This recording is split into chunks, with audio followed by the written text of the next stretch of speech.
దులుపుకుని వస్తారండి ఆరాధనకు వచ్చేటప్పుడు. ఆదివారం వస్తారు, ఆరాధనలో పాల్గొంటారు, మళ్ళీ తీసుకెళ్ళి ఇంట్లో మూల పెట్టేస్తారు బైబిల్ని. ఇక మిగతా 6 రోజులు పట్టించుకోరు.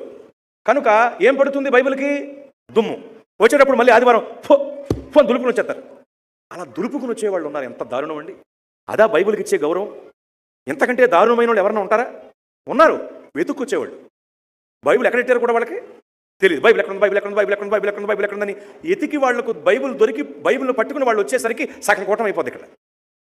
ఎంత దారుణం అండి! బైబిల్ అంటే గౌరవం లేదు వీళ్ళకి, అందుకని వెతుక్కొస్తున్నారు. వీళ్ళకంటే దారుణమైన వాళ్ళు ఎవరన్నా ఉంటారా? ఉన్నారు.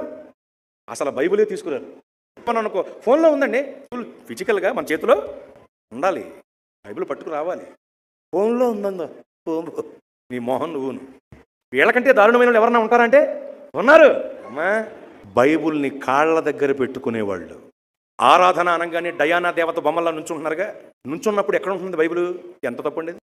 ఇంగితం ఉందా మనకి? బుద్ధి ఉందా మనకి? అసలు ఆరాధన అనగానే లేచి నుంచున్నావు ఇలా డయానా దేవత బొమ్మలాగా. బైబిల్ నీ కాళ్ళ దగ్గర ఉంది. సిగ్గు లేదా జీవితానికి? తన్మయం చెంది అటు ఇటు ఊగుతున్నప్పుడు నీ వేళ్ళు పాదాలు దేనికి తగులుతున్నాయి? అలాంటి గ్రంథం అండి ఇది.